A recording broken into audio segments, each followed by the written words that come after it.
Hello guys! Gusto nyo ba maglaro ng ganda-gandahan? Oy, charot! Kung kagaya ko kayo na always want to spend your free time or holiday with nature, let's go for us and then with monkeys. Of course, hoy, charot, hindi pa yan monkey. Ako yan.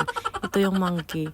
Then what's this one? Pupunta tayo ng Tune 1 Exit B. Tapos pagbaba mo, dire-diretso lang yan. Diretsohin lang. Walang liliko. Huwag ganun. Ba't yun? Huwag tayong biglang lumiko nung basta-basta. Basta dire-diretso lang hanggang umabot sa hanggang dulo ng walang hanggan. Hoy, charot.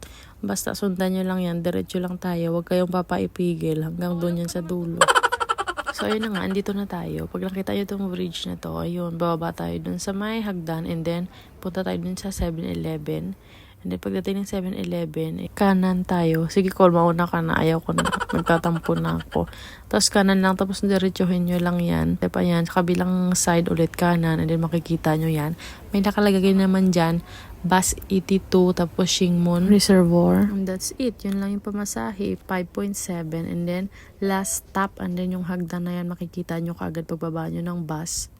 Dito na kayo umakyat. Ayun, imikot lang kami sa buong lake. This is our first time here.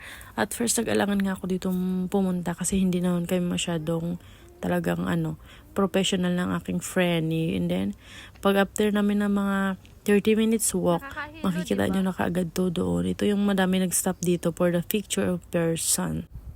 And then, after mga 30 steps, makikita nyo din kaagad to kasi ang dami din talagang tao nagpipicture dito sa baba.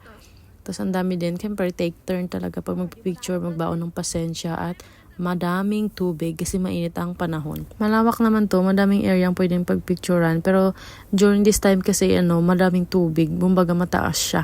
Kaya hindi ba namin nakikita yung ibang magagandang view na may nakikita namin sa ibang post na mas maganda talaga at nakikita yung parang mga ugat ng puno. O siya, tama ng kartehan at ubos ng aking film. Hoy, charot, ano ba yan?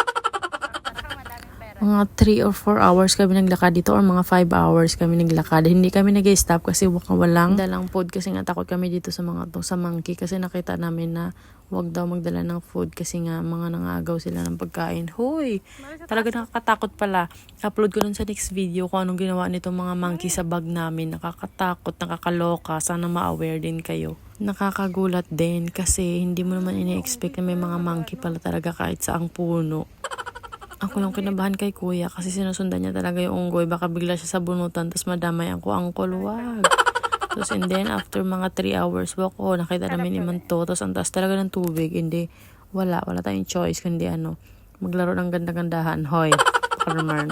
And then after 4 or 3 hours walk and then we're here at the dam. Yung iba, nag-start sila dito. This is their starting point. And syempre kami dahil mga bida-bida, ito yung last namin. Umikot muna kami sa buong lake bago na kami makarating dito. And then, bago ang sakuna, akala mo naman talaga may totoong drone. Pero look at the view, ang ganda. Balang araw makakapag din ako dito. Makakapag-swimming. Hoy, charot, bawal mag-swimming. Baka hindi nila ako matansya. And then, upload ko yung next video, yung inagaw ng unggoy yung aming mga bag. Diyos ko, nakakaloka. Buti na lang tinulungan kami ng isang Chinese. Yun lang, thank you po.